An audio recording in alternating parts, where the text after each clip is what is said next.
אז אתם פה נופשים ליד הגשר. מה אתה יודע על הגשר הזה?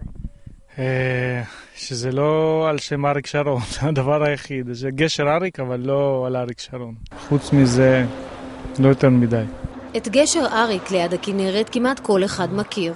רבים נוסעים על הגשר הזה מדי יום, אבל מתברר שרק מעטים יודעים מיהו אריק שעל שמו הגשר קרוי. על גשר אריק זה על שם אריק, לא זוכר בדיוק השם משפחה, אבל אחד שנהרג באחד המלחמות.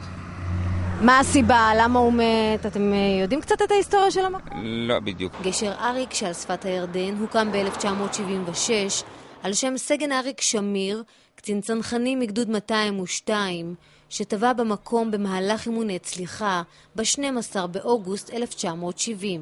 היום עברו 40 שנה וזה נראה לי כמו אתמול, אני זוכר את האירועים האלה. אחרי שהוא נהרג, היה אצלנו אז מוטה גור, אלוף פיקוד הצפון, ויחד עם אבא שהיה עסוק בענייני ההתיישבות, הם החליטו שלגשר הגלילים שהיה אז באותה תקופה יקראו גשר אריק.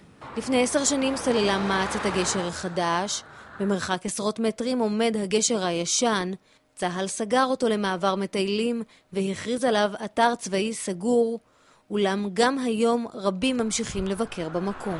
כל פעם שאני חוצה את הגשר בדרכי לרמת הגולן, בחזרה משם, אני נזכר בו. אז למעשה היום הוא, אפשר להגיד שאני מכיר אותו יותר מה שהכרתי אותו בחייו.